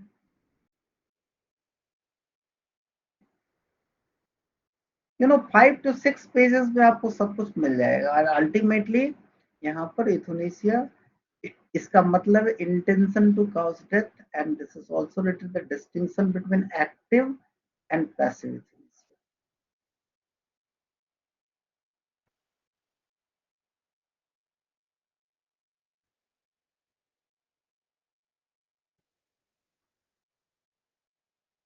This is again, there is a distinction between active and passive euthanasia. Legality of this is discussed here,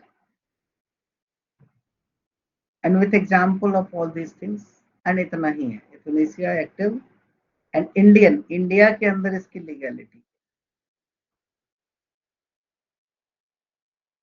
I'm sorry, मैं अभी बहुत ज्यादा मेरे साथ अभी ये प्रॉब्लम आ रहा है कि I am fail to read this particular part. So इसलिए मैं इस चीज को यहीं बंद करूंगा, कल के लिए मैं रोकूंगा. अभी तरह कॉमन डिस्कशन में एंटर करते हैं. So these are the connected with the right to life, and especially for Article 21, this is also the Constitution Bench judgment. आज हमने 2 Constitution Bench judgment और एक सेल्वी को डिस्कस किया.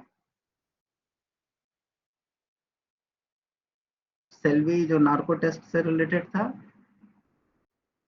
This Vishaka, DK Vasu and CMC Vellore अभी मैं कर नहीं पाऊंगा क्योंकि मुझे वो दिख नहीं रहा है. स्क्रीन देखने में मुझे प्रॉब्लम हो रही है, इस वजह से मैं इसको अभी यहीं पर रोक रहा हूँ. Let us enter into the common conversation and normal discussion.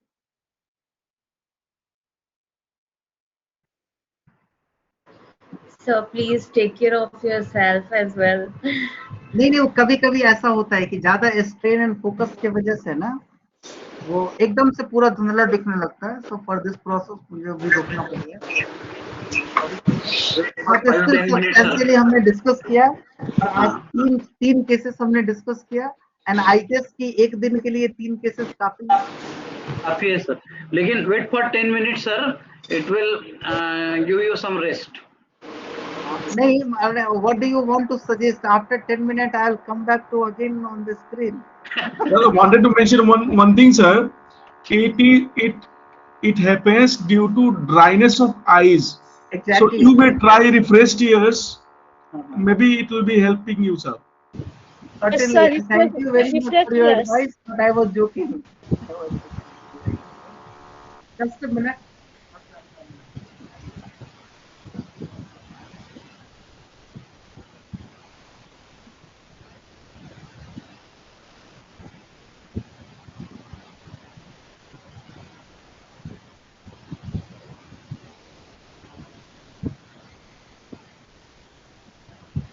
Bharat ji,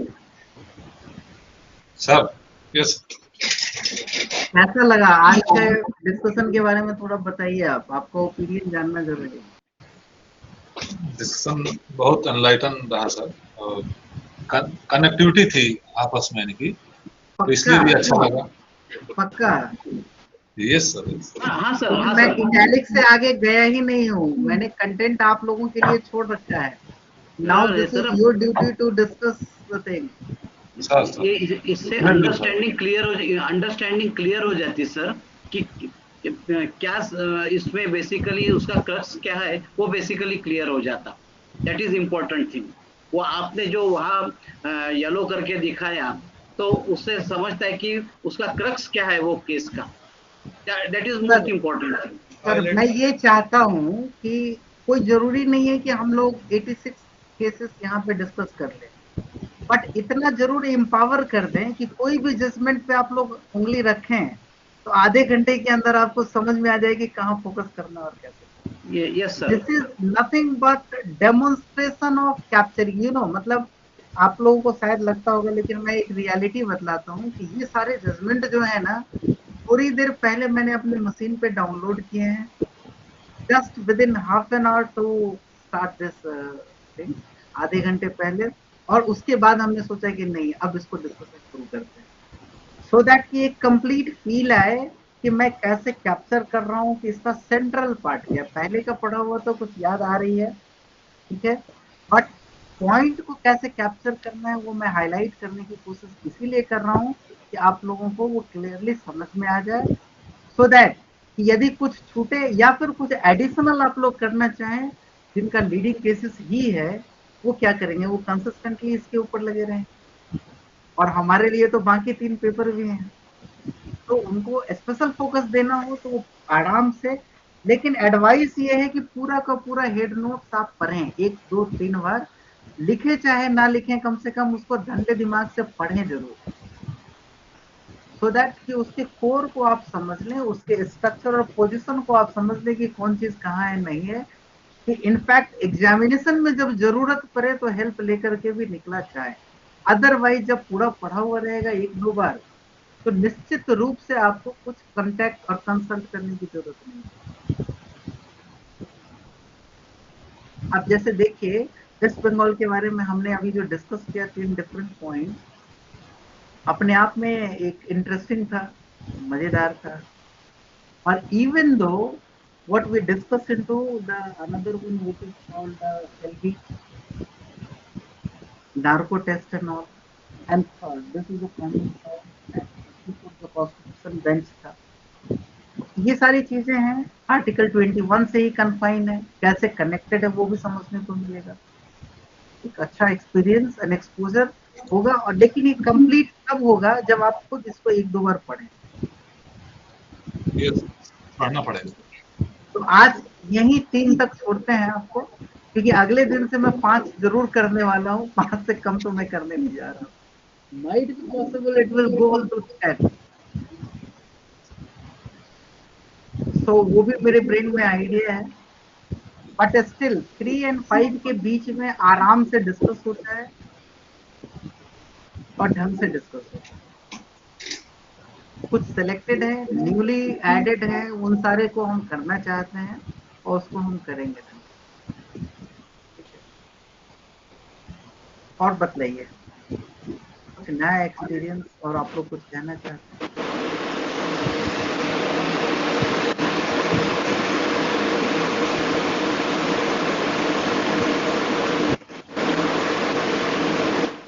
occur साहब, आप कुछ कहना चाह रहे हैं? सर मेरे को ये पूछना था कि समझोगे एग्जाम में कुछ लीडिंग केसेस में कुछ डायरेक्ट क्वेश्चंस हो कि ये केस में क्या क्या कोर्ट का क्या व्यू था, कोर्ट ने क्या हेल्ड किया है, तो हम वो इटैलिक्स वाले पार्ट से आंसर लिख सकते हैं? नहीं, आप देखिए इटैलिक पार्ट, ये जो डिसीजन है ना कि कन्फाइनमेंट है कि मुझे इटैलिक पार्ट पे फोकस करना, दरअसल मैं आपको ये कहना चाह रहा हूँ कि जैसे सीरियल नंबर 10 वेस्ट बंगाल जो हमने अभी डिस्कस किया, मेरा आपसे एक्सपेक्टेशन है, क्योंकि अभी ताजा हम लोगों ने डिस्कस किया है, उसको आप पूरा पढ़िए। हेड नोट्स छोड़ करके हेड नोट्स को पूरा पढ़िए।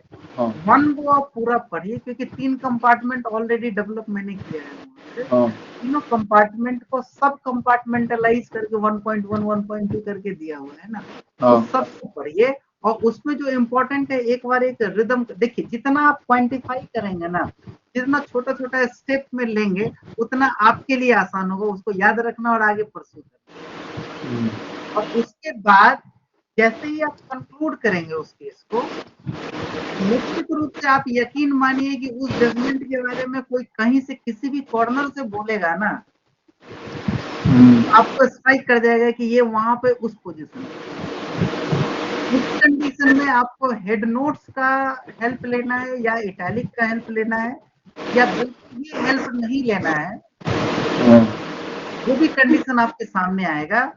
बट ये उस कैटेगरी में आएगा अल्टीमेटली जहां पर आप फुल्ली प्रिपेयर्ड है, और इतने तरीके से प्रिपेयर्ड है, क्योंकि होता ये है ना कि जैसे ही लोगों ने कहा कि federal analysis of basic structure, जितना जानते हैं उस जजमेंट के बारे में सब लिखने लगे। हम आपको उस पॉइंट के लिए तैयार कराना चाहते हैं कि जैसे ही एग्जामिनर एक पर्टिकुलर सेगमेंट पे अपना क्वेश्चन फोकस करेगा, आप समझ रहे हैं मेरी बात को, आपका ब्रेन ऑटोमेटिकली रिकॉल करेगा, अच्छा ये क्वेश्चन है, यहाँ फोकस है, यहाँ से मिलना है ना। एटलीस्ट उसको कैसे डेवलप करना है फर्दर, वो आप कर लेंगे। आई एम डैम श्योर, क्योंकि आपका जो ओवरफ्लो ओपिनियन निकलेगा ना, उसको भी आप पेन डाउन करेंगे तो वो क्लियर है। तो आपके दिमाग में आ रहा है ना, उसको भी आप एक ढंग से लिखिएगा ना, तब भी वो अच्छा लिखाएगा, अब बिल्कुल बसदा हुआ लिखाएगा, क्योंकि अब सारे pros and cons and differences and condition को आप देख रहे हैं, एक्सप्लेन है। और इसके थ्रू यदि आप जाएंगे ना, मैंने एक काम किया था जब मैंने अपनी तैयारी की थी, 3 सेगमेंट में सारे जजमेंट को किया था। एक वो जजमेंट जिसके हेड नोट्स 20 पेज के अंदर हो, हेड नोट्स मतलब इंटायर हेड नोट्स। एक वो सेगमेंट था जिसके हेड नोट्स 20 और 40 पेज के अंदर हो, और एक वो सेगमेंट था जो 40 पेज से ज्यादा है, क्योंकि 60-60 पेज के हेड नोट्स भी हैं। छोटे वाले जितने हेड नोट्स था उसको यूं हमने कवर कर लिया था पहले। हालांकि इसका जो हेड नोट्स है बहुत लंबा नहीं है, but it's a constitution bench judgment, और यहाँ पर भी माइनॉरिटी और मेजॉरिटी का कॉन्सेप्ट ही नहीं है ना। इससे रिलेटेड यदि कोई बहुत रिलेवेंट पार्ट है, आपने देखा है ना कि ये जजमेंट को हमने, देखिए कल से आज तक हमने 2 जजमेंट चुना है, आपको लगता है कि एब्रप्टली हमने टॉस करके चुना है? दोनों के पीछे एक कारण है, और बहुत ही मल्टीपर्पज बेसिक्स है, कहीं ना कहीं कनेक्शन एस्टेब्लिश करता है, और इसकी क्लैरिटी आने के बाद ड्राफ्टिंग में आपको कितनी हेल्प मिलने वाली है वो भी आप सोच लीजिए। क्योंकि 32 का जो पावर है उसके बारे में बहुत सारा एक्सप्लेनेशन है। इवन इसमें लिखा हुआ एक line, supreme court is the guardian of constitution, कहीं भी जरूरत पड़ गई 32 के बारे में, this is an essential element of constitution, paper 1 में लिखते समय यदि जरूरत पड़ गई। अब बगल में आप रेफरेंस लिख दीजिएगा, state of West Bengal versus, आपके लिए एक साइटेशन जहां चाहे, जिस लाइन को चाहे आप यूज करें।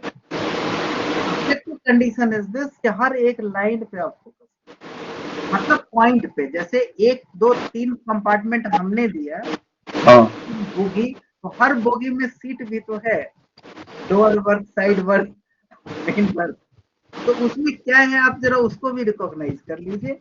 तो आपका ये वाला जो पार्ट है ना, इतना जरूर आप कर लीजिए कि इससे रिलेटेड आइदर कंसल्ट करके इटैलिक हो या हेड नोट्स हो या योर ओन ब्रेन हो या तीनों का कलेक्शन हो, क्वेश्चन नहीं छूटना चाहिए एंड टू द पॉइंट है। क्योंकि सर मेरे को क्या लगा कि काफी टाइम जो जजमेंट का डायरेक्ट आंसर होता है वो इटैलिक्स वाले पार्ट में होता है, हेड नोट्स में थोड़ा डिटेल में मत जाइए, उस पे मत जाइए, आप रखिए, आप रहिए स्मार्ट। कई बार आपको कनेक्शन एस्टेब्लिश करना पड़ेगा, इधर से उधर कनेक्ट, कनेक्शन ऑर्डर भी चेंज करने पड़ेंगे, तो बी ट्रीट स्मार्टली, कुछ नई चीजें इंसर्ट करनी पड़ेगी। अब मान लीजिए इसका कनेक्शन है कहीं और से, किसी और जजमेंट का रेफरेंस भी आप दे सकते हैं यदि किसी कॉन्टेक्स्ट में रिक्वायर्ड है तो। How smartly you are using, ये तभी होगा जब आपका ब्रेन वहां होगा फ्री और कॉन्फिडेंट। यदि आपका ब्रेन डर गया, खेल खत्म है वहां। तो गब्बर सिंह की बात याद कर लीजिए, बहुत पते की बात कह के गया है गब्बर सिंह, तो वो नहीं चाहिए। और ऑब्वियसली हम लोग केयरलेस प्रोफेशन में हैं, इतना जरूर तैयार करें कि हम जिस पॉइंट पे तैयार हो उस पे नहीं कुछ हो, और बाकी इतना कॉन्फिडेंस जरूर डेवलप हो कि यदि ऑन द स्पॉट भी यदि किसी चीज को ट्रैक करना हो, then we are able to do that. रखना तो यहाँ है नहीं, समझना है बस। समझ करके आप तैयार रहिए, ब्रेन में ऑर्गेनाइज किए हुए रहिए, ऑन द स्पॉट जो क्वेश्चन है अकॉर्डिंगली आपको मूव करना है। अब ये छोड़ दीजिए, आप बस आपका कंपटीशन ये है एग्जामिनर क्वेश्चन कैसे पुट अप करता है और उसके स्मार्ट मूव को आप कैसे कैप्चर करते हैं। मतलब ये है कि आप आदत ये डालिए प्रीवियस ईयर के क्वेश्चन को पढ़िए और ये देखिए कि ये पूछना क्या चाह रहा है, क्योंकि वो जजमेंट हमने डिस्कस किया, हो सकता है कि पीछे कभी पूछा गया, पूछा गया, ऐसा क्वेश्चन पूछा गया, किस सेगमेंट को टच किया। अगली बार आप एग्जामिनर होते तो क्या करते, आप कैसे ट्रैप करते, थोड़ा स्मार्ट बनते, कैसे बनते, वो सब भी सोचिए, बहुत मजा आएगा। और मतलब एक तरीके से आपके ब्रेन में वो डर दूर करेगा और कॉन्फिडेंट रीच करेगा। डेली, मेरे कहने का मतलब अभी से एग्जामिनेशन तक डेली एक जजमेंट कोई भी आप अपने लिए सेट कर लें, आप डन है, पूरा कर लेंगे। फंडामेंटल राइट के अलावा क्रिमिनल केसेस को मैं हर हालत में करना चाहूंगा, और बाकी जो हैवी हैं हो ना हो डजंट मैटर। फर्स्ट 3 क्वेश्चन आप लोग कॉन्क्रीटली शूट करेंगे ना, वहां पे वो आराम से हो जाएगा। सारे क्रिमिनल और कुछ नए केसेस और फंडामेंटल राइट, इतने चीज होने चाहिए और पूरे ढंग से होने चाहिए। कुछ इंपॉर्टेंट जजमेंट है जिसको हमने अभी चुना था, जैसे विशाखा और डीके वासु था, ये भी कुछ रीजन के साथ हमने चुना था। टुमारो वी विल कंप्लीट, और एक और नालसा जो 32 नंबर पे है, ये बहुत इंपॉर्टेंट है। आज आपको मैं ये कह रहा हूँ और आप इसको जरा ध्यान से देखिएगा, और ये जजमेंट मेरे सामने का है इसलिए मुझे अच्छे तरीके से याद है। ये वो जजमेंट है, पहले आप देखते होंगे ना कि जॉब में सिर्फ एक ही चीज आता है, सेक्स के अंदर मेल या female. This is the judgement जहां पर एक थर्ड जेंडर का evolution, this is the recognition of all the third, neutral gender को भी और ट्रांसजेंडर को भी रिकॉग्नाइज किया गया है। बहुत प्यारा सा जजमेंट है, मतलब एक सेगमेंट ऑफ ह्यूमैनिटी जो कवर ही नहीं होता था, कहीं एग्जिस्टेंस भी में ही नहीं था। आप देखते होंगे ना, मुझे बड़ी खुशी होती है जब कभी भी प्लेटफॉर्म मैंने रास्ते में जाओ और ट्रैफिक में रुको ना, तो कोई ना कोई वो जिसको जनरली लोग बोलते हैं हिजरा या छक्का, जो भी नाम दे दे, न्यूट्रल जेंडर। मुझे ये लगता था कि ये क्यों न्यूट्रल है, क्योंकि उनको ना मेल का ना फीमेल के कैटेगरी में रखा जाता था ना, तो फंडामेंटल राइट उनका कहाँ जाता था, उनका मतलब कोई फंडामेंटल ही राइट नहीं था, ना ही वो जॉब की अपॉर्चुनिटी में आ सकते थे, ना इलेक्शन लड़ सकते थे। सो द एक ह्यूमन बीइंग जिसको एनिमल लाइफ दे दिया गया था, उसको फिर से वापस ह्यूमन में वेलकम किया गया बाय दिस जजमेंट नालसा। आज के डेट में हर फॉर्म में इनकी रिकॉग्निशन है। Even they are contesting the election also. Not only contesting, they are doing the job because they have also the human and civilized ingredient, and the most important ingredient is their own mind.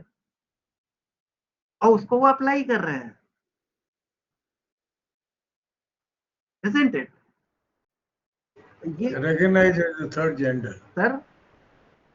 Recognized as the third gender. Exactly. तो ये judgement बहुत अच्छा judgement, बहुत प्यारा logic भी है कि क्यों उनको रिकॉग्नाइज किया गया है और कैसे रिकॉग्नाइज। आपको ना एवरी वॉक ऑफ लाइफ एक अच्छा सा फ्लेवर आपको जजमेंट का दिखेगा जब भी आप बाहर निकले। इसीलिए हमने आर्टिकल 21 पिकअप किया, right to life, right to dignity, everywhere you can find out. Active passive जहां भी आप निकले ना कहीं आपको कुछ ना कुछ दिख जाएगा और आपको याद दिलाएगा कि अच्छा ये जजमेंट, अच्छा ये जजमेंट।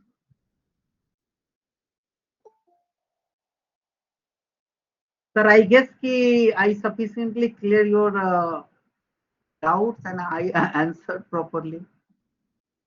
ठक्कर साहब। Yes yes sir.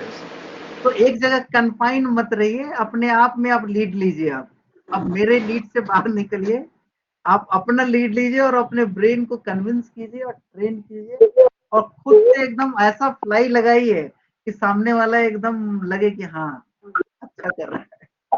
तो 1 by 1 we will do that. तो कुल मिलाकर के कहानी ये है कि आप बिल्कुल डिपेंडेंसी छोड़ दीजिए, आप अपने आप पे भरोसा कीजिए, अपने लीगल माइंड पे भरोसा कीजिए, अपनी अंडरस्टैंडिंग पे भरोसा कीजिए और ये सामने पूरे तरीके से खुले हुए हैं। किसको कहाँ इंटीग्रेट करना है, डिसइंटीग्रेट करना है, that is your own choice and depend on your question. आप उस सिचुएशन के लिए अपने आप को प्रिपेयर कीजिए, जैसा भी होगा I will. And that's the only message and exercise for 10 days will go on.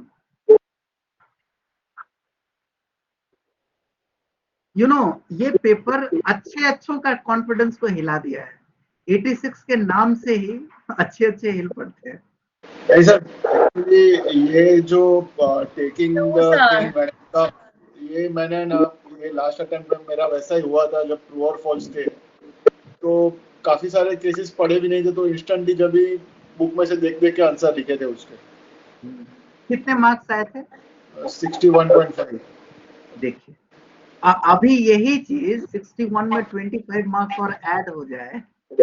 अभी तो सर क्या है कि ये अटेम्प्ट में ये सब चारों पेपर देने हैं, तो इसके लिए वापस तो ये पेपर में कुछ नहीं करना। इस पेपर को मैं फिर से कहता हूँ, एक बार आपने पढ़ लिया, अपने कन्वीनियंस के हिसाब से रिकॉल करने के लिए एक छोटा सा नोट अपने 4 लाइन का बना लिया, इस ऑर्डर में है, ये पॉइंट है, दैट्स इट, सो दैट कि आपको रिकॉल करे यहाँ पे, क्योंकि आपने अपने लिए पॉइंट डेवलप किया है।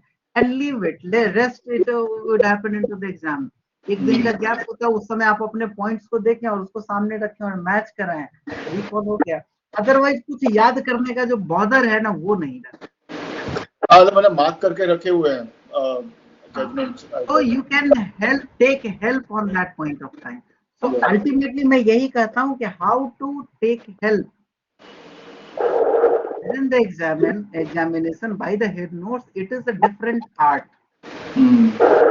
कुछ लोग क्या कहते हैं कि भैया चलो लास्ट टाइम जो है सर एग्जामिनर को everybody was asking tell us the important cases, all 64 cases were explained। तो पहले उससे पहले होता था 15-20 बताते थे, उसी में से आता था, केस के नाम भी आते थे। इस बार ना तो केस के नाम थे, डायरेक्ट क्वेश्चंस थे, उसके बाद एमसीक्यू एक अलग, मतलब एक दिमाग में ऑलरेडी था ये 20 उन्होंने कहा ही था कि सब केसेस आप देख के जाना, उन्होंने वो लेक्चर में कहा था।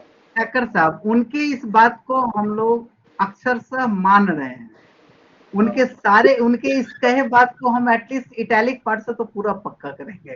तो सारे केसेस के थ्रू जब हम गो थ्रू हो लेंगे तो एटलीस्ट इतना तो हमको जरूर क्लू मिल जाएगा कि कोई भी क्वेश्चन को इवन एमसीक्यू पढ़ने के बाद भी तो पता चल जाएगा कि है कहाँ पे। Very true sir, very true, है ना। और accordingly we can take help if required. यदि कंफ्यूजन क्लियरिटी है तो वही स्नो करके, यदि डाउट है, इसीलिए मैं ये कह रहा हूँ। कुल मिलाकर के 2 बातें मैंने कहनी है, अभी दूसरा बात मैंने कही नहीं है। पहला बात ये कहा है कि अपने ब्रेन में कंफाइन कर दीजिए कि कहाँ क्या है। दूसरी बात और इम्पोर्टेंट पार्ट ये है कि कंफाइन करने से पहले एक क्लियरिटी जरूर ले लीजिए, डाउट बिल्कुल मत रखिए। जब तक डाउट आपके ब्रेन में है तब तक उसको मत छोड़िए, और जिसमें डाउट लंबा सस्टेन कर रहा है उसको हमेशा के लिए छोड़ दीजिए। क्योंकि एक बात और है कि यदि 10 क्वेश्चन है तो उसमें से 5 करने हैं, 5 छोड़ना भी है, ये भी याद रखिएगा। यदि आप आधा भी ढंग से करते हैं तो 5 तो जरूर हिट करेंगे। Am I clear up to this point? Yes. तो जजमेंट छूट भी जाता है, doesn't matter। यदि एकदम से उसके बगैर काम नहीं चलना, ऑन द स्पॉट कर लेंगे। कैसे करना है we know that, we have done. Rajiv बाबू, अब मैं एक चीज जानना चाह रहा था। हेलो, हाँ बोलिए ना। राजीव भाई नमस्कार, मैं एक चीज पूछना चाह रहा था। हेलो। आप बोलिए क्या पूछना चाह रहे थे, वो तो आगे पूरा कीजिए। ये जो लास्ट का जो 22 जजमेंट का जो नया लिस्ट आया है, क्या इसको अगर हम तैयार कर ले तो कवर हो जाएगा ये पूरा पेपर? आप जिस सवाल को पूछ रहे हैं क्योंकि एक लाइन में मैं बोलूं, एक लाइन में मैं बोलूं, आप सबके लिए एक क्लियर मैसेज है, ये बहुत वैलिड क्वेश्चन है। यदि आपने सिर्फ ये 22 क्वेश्चन कर लिए, अच्छा, 100% मार्क्स की गारंटी है। ओके। अच्छा, क्योंकि ये जो 22 केस है ना, अपने आप आपको 22 और केस से अट्रैक्ट कर लेगा जो पीछे वाले में। चूंकि आपने जो लिस्ट बनाया है वो पहली बात। और दूसरी बात ये कि इस 22 से एक रेशियो भी लें तो कम से कम 50% क्वेश्चन इसमें आने हैं और आपको 50% करने हैं। तो 100% परफॉर्मेंस के लिए इस 22 की प्रैक्टिस करनी बहुत इंपॉर्टेंट है, और इतना करने के बाद छूटने के स्कोप नहीं है। और अच्छे तरीके से इस साल नहीं, अगले साल की भी तैयारी हो जाएगी इस पेपर की। अगले साल की तैयारी नहीं, मतलब अगले साल दूसरे साल में, इस साल तो आप एग्जाम दे रहे हैं, अगले साल दूसरे को दिलवाएंगे। जिसको एक ही साल हो वो क्या करेगा? अरे सर, आप गाइड करेंगे दूसरे को। हाँ, ठीक है, धन्यवाद। क्योंकि मैं भी कहलाना चाहता हूँ कि मेरे एक जो आपने कैटेगराइज किया है ना, जो माने जजमेंट का अलग अलग, वो उससे तो थोड़ा बहुत सारी सहायता ये हो जाती है कि बहुत सारे जो उसे बेसिक स्ट्रक्चर पर जो ही जजमेंट है एक साथ अगर पढ़े तो उसका जो है सो जिस्ट आ जाएगा सामने। तो सर हम करवाएंगे, हमारे पास एक ही मटेरियल है, एक जगह डॉक्यूमेंट बना हुआ है जिसमें सारे बेसिक स्ट्रक्चर का कनेक्शन है, और एक जजमेंट है, उसी जजमेंट IR कोयलों में हमारे बाकी सारे का कनेक्शन, और कम से कम 20 केस का कनेक्शन है। उसको हम खुद करवाएंगे, चाहे इस सेशन में या बाद में करवाएं, लेकिन उसको हम करवाएंगे। लेकिन मेरी एडवाइस आप लोगों से एकदम क्रिस्टल क्लियर है। चलिए, ये जो ठीक है सर, तो अब नमस्कार करता हूँ। शुभ रात्रि। शुभ रात्रि सर। सर आप कुछ बोल रहे थे, वो पूरा कीजिए ना सर। नहीं, मैं ये कह रहा था कि उसके थ्रू बहुत कुछ कनेक्ट होता है। तो अब जैसे देखिए, IR कोयलो एक जजमेंट है जिसमें मनेका गांधी और इस सबसे, आप जरा देखिए वो 64 पेज का पूरा जजमेंट ही ओरिजिनल है। उस जजमेंट को जब आप देखेंगे तो पूरे लिस्ट से 20-25 केसेस का कनेक्शन डायरेक्ट।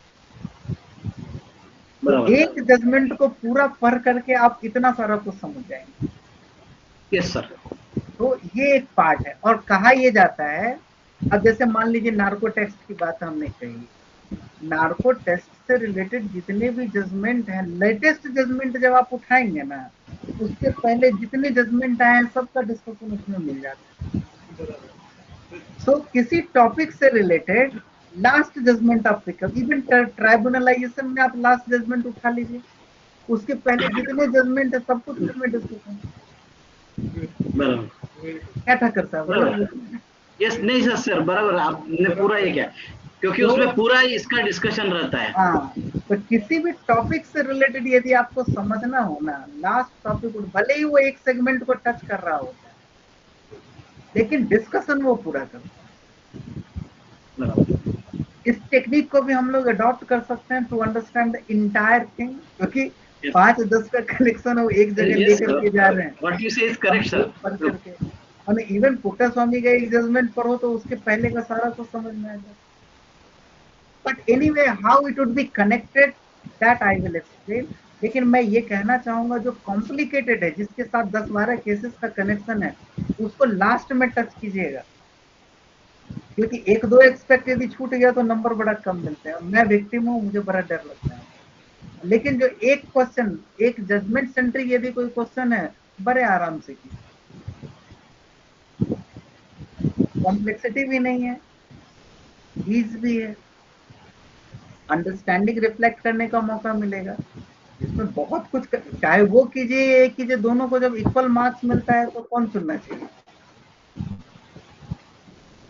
जो रन इजीली मिल जाए उसको ले लेना चाहिए। कोई जरूरी है हर एकदम क्लास मारे क्या मतलब एकदम बगल से कैच होते होते बच्चे और फिर बाउंड्री जाए?